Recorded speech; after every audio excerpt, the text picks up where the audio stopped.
Hey all, welcome to this moments. I say moments video. I say this week's video, but I've been a little lax on doing them every single week.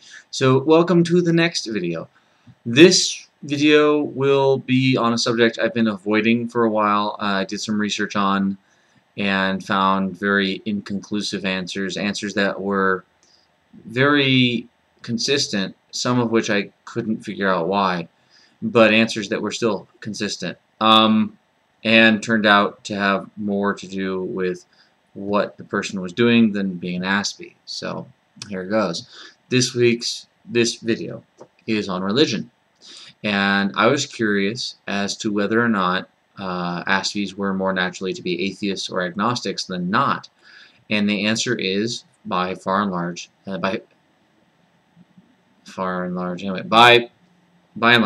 yes. They are, in fact, more likely to be atheists or agnostics. The why of that, a little harder to track down. By and large, more Aspies are prone to study science, hard science. Not soft, fuzzy science, but hard sciences. Sciences, biology, astronomy, physics, engineering, mathematics, these sorts of subjects, as opposed to psychology or art or other softer, fuzzier subjects. However, that's not necessarily true. We all probably have met or at least know an Aspie studying something soft and something hard. More Aspies study hard stuff than soft stuff, but does that really surprise you given our penchant for wanting to know the absolute truth and systems of logic? However, I myself do know at least one Aspie studying, or at least one Aspie or high-functioning autistic, I'll make that clarification, studying psychology, and another one studying history. So, and here I am, and I want to be in applied physics. However, there are an awful lot of Aspies or high-functioning autistics that are studying hard sciences.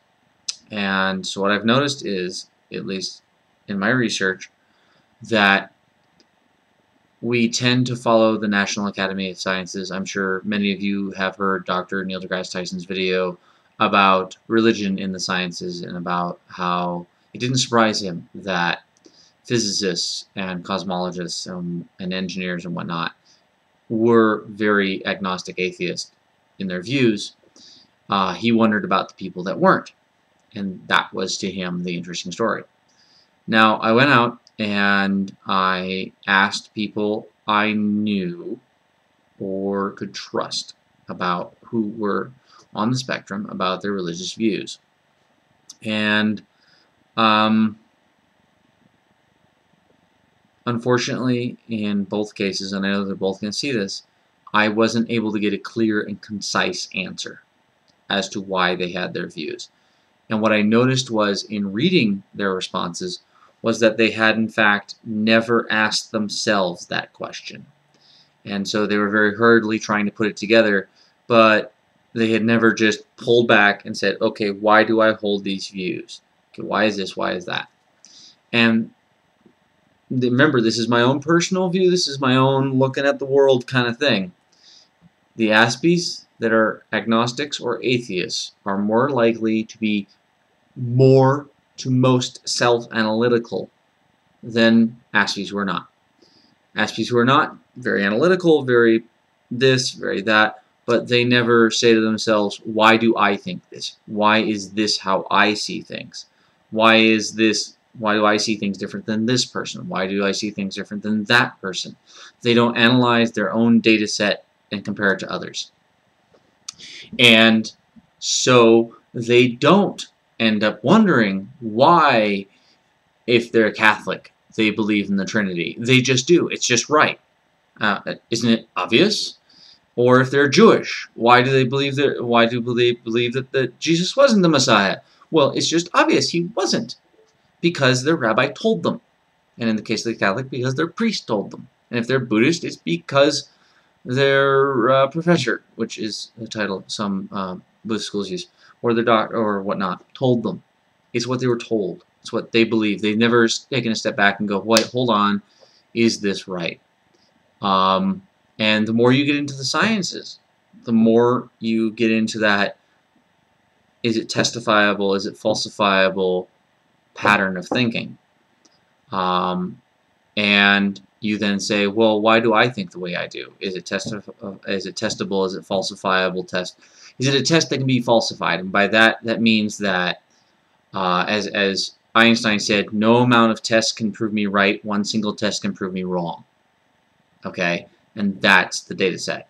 Is this true? I don't know. But I can prove it's not true. Okay? And that's the data sets that the sciences are really into. Not is it right, but is it wrong? Or as the old joke goes, how do various people say something's boring? Physicists, oh, that makes sense. You know, oh, that's boring. It makes sense. I want the thing that doesn't make sense. I want the problem. And me personally, as I don't know if I mentioned it, I was raised a Reformed Jew, so Reformed Jewish that I was 23 by the time I found out it was unusual to have a female rabbi.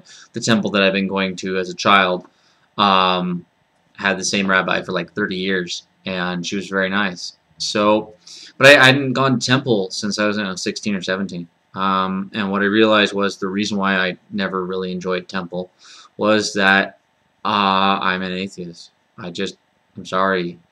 Invisible Sky Daddy, who knows everything you do and everything you say, every moment of each day. Yeah, so not into that. And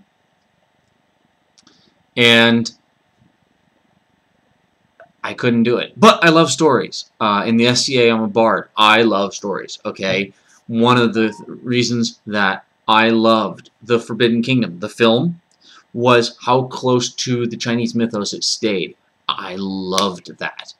Okay, I love religious stories. I'm a big fan of the Dresden Files. I loved how he tries to be true to the mythology that he's pulling from, whether it be Celtic or Native American or Aztec or Christian or this or that. I love Supernatural. Supernatural, they're just pulling a bada bing, bada boom, bada bing, and make a story. Okay, it's a little bit dramatic, it's a little bit soap opera-y, but it's mind candy, and I don't take it seriously. But I love internally tight stories, and several religions can be internally tight, others not so much.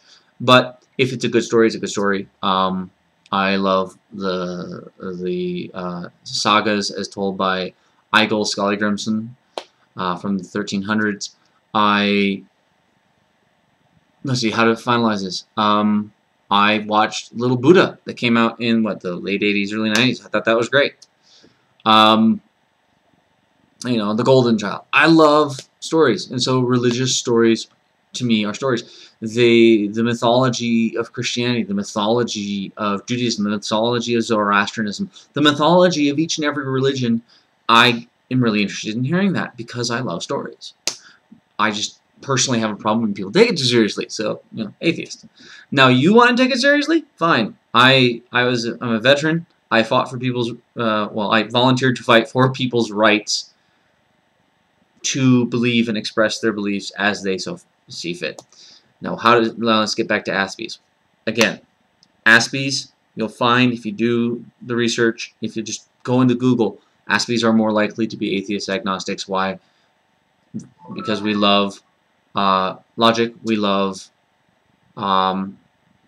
truth, and we love black and white. Either something is or isn't true. And religion is very fuzzy. It gets very much into being fuzzy about itself. So, I'm not going to judge you if you're very religious. I just ask why. On my way to work, I passed by a Buddhist temple and a Greek Orthodox bookstore, and I'd be very tempted to ask them, okay, why are you right and they're wrong? And ask them both and get the answer for no other reason than to see what they say. Because I'm a curious fellow and I like poking sticks at things. Thus my series. I would love to hear back. Post on Facebook, post it to me on Tumblr, post it to me in the comments on this video as to why you're religious or why you're not religious. Don't judge others, just give me your own reasons. I'd love to hear them. I'll hear from y'all later, and y'all have a good time.